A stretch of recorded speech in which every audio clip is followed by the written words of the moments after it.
কেউ একজন ঠিকই বলেছেন, সব কিছুর জ্ঞান পাওয়া যায় না মোবাইল থেকে। তাই কিছুটা সময় কাটান নিজের পরিবারের সাথে। আমরা সবসময় কথায় কথায় বলি লাইফ ইজ সো প্রিসিয়াস, আর ফ্যামিলি সবচাইতে ইম্পর্টেন্ট থিংস। ফ্যামিলির জন্য আমরা সব কিছু করতে পারি, কিন্তু কজন আমরা মানি? নমস্কার, আমি সুজিত। স্যাটারডে মোটিভেশনাল স্টোরিতে আপনাকে স্বাগত। একটা ছোট গল্প আপনার জন্য। গল্পটা হচ্ছে পিঙ্কি দেবী। সে একজন প্রাইমারি স্কুলের টিচার ছিলেন। সেই স্কুলে গিয়ে সমস্ত বাচ্চাদের উদ্দেশ্যে বলল, তোমাদের এসে কম্পিটিশন আছে, তাই আজকে তোমাদেরকে একটা এসে করতে হবে, এবং এসেটা হচ্ছে তোমাদের প্রিয় এসে হবে। তখন সবাই কিউরিসিটিভাবে জিজ্ঞাসা করলো, ম্যাম আমাদের কি লিখতে হবে, কি করতে হবে? বলল, আজকে তোমাদের যে এসেটা লিখতে হবে সেটার টপিক হচ্ছে মাই উইশ। সুতরাং তোমাদের যার যা ইচ্ছে তোমরা সেই অনুযায়ী একটা এসে কমপ্লিট করো। 3 দিন পরে রেজাল্ট আউট হবে এবং ফার্স্ট, সেকেন্ড, থার্ড আমি ডিক্লেয়ার করব। সবাই টাইম মতো সবার এসে কমপ্লিট করে ম্যাডামকে জমা দিল। ম্যাডাম সেই সমস্ত এসেগুলোকে নিয়ে বাড়ি এলেন।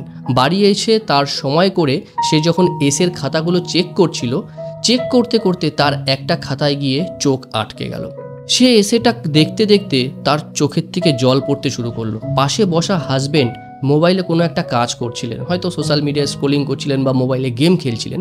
সে তখন তাকে জিজ্ঞাসা করলো, কী ব্যাপার, তুমি কাঁদছো কেন? বললো, একটা খাতা পড়ে আমার কান্না পেয়ে গেল। বলে, কেন, কি লেখা রয়েছে সে খাতায়?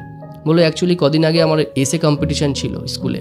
সমস্ত বাচ্চাই তাদের এসেগুলো জমা দিয়েছে, কিন্তু একটা এসে পড়ে আমি আর চোখের জল ধরে রাখতে পারলাম না।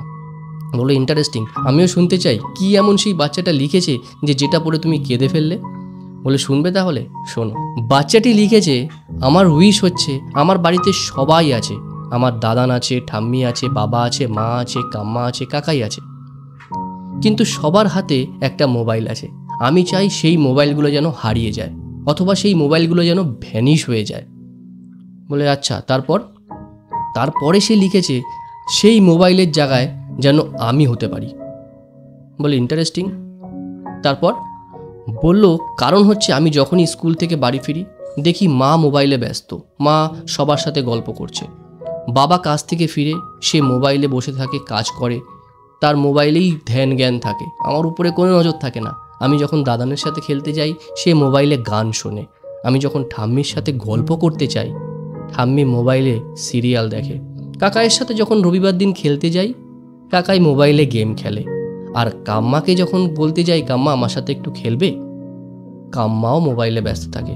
আমার ঘরে যতজন মেম্বার আছে সব মেম্বারদের যেন একটাই মোবাইল থাকে, সেটা হচ্ছে আমি মোবাইল হতে চাই। তাহলে কি হবে? আমি সবার সাথে সময় কাটাতে পারবো, সবার সাথে খেলতে পারবো, বাবা এসে আমার সাথে গল্প করবে, আর দাদান ঠাম্মি তারাও আমার সাথে খেলবে। তাহলে তারা আর মোবাইল দেখতে পারবে না। এই কথাটা শুনে সেই ভদ্রলোকও কেঁদে ফেললেন। মানে এইটুকু একটা ছোট বাচ্চার কাছ থেকে এই ধরনের একটা এসে আমরা কেউই এক্সপেক্ট করতে পারি না। তখন সেই ভদ্র মহিলাকে বললেন যে, কে লিখেছে এই এসেটা? তখন বলল, কে লিখেছে শুনতে চাইবে? এটা আমাদের চিনি লিখেছে। বলে, চিনি মানে আমাদের মেয়ে সৃজিতা? বলল, হ্যাঁ, আমাদের মেয়ে সৃজিতা লিখেছে, এটা তার উইশ। গাইজ, গল্পটা খুব প্র্যাকটিক্যাল এবং আমাদের লাইফের সাথে এটা ভীষণ রিলেটেড। আমরাও সবসময় ফ্যামিলি করি, কিন্তু ফ্যামিলির সাথে কতটা সময় কাটাই? আমরা কাজ থেকে ফিরে বাবা মাকে কখনো জিজ্ঞাসা করি, মা তুমি খেয়েছো কিনা, বাবা তোমার শরীর ঠিক আছে কিনা?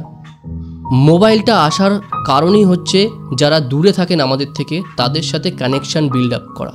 কিন্তু এই কানেকশান বিল্ড আপ করতে গিয়ে আমরা নিজেদের কাছের লোকদের কাছ থেকে ডিসকানেক্টেড হয়ে যাচ্ছি ডে টু ডে।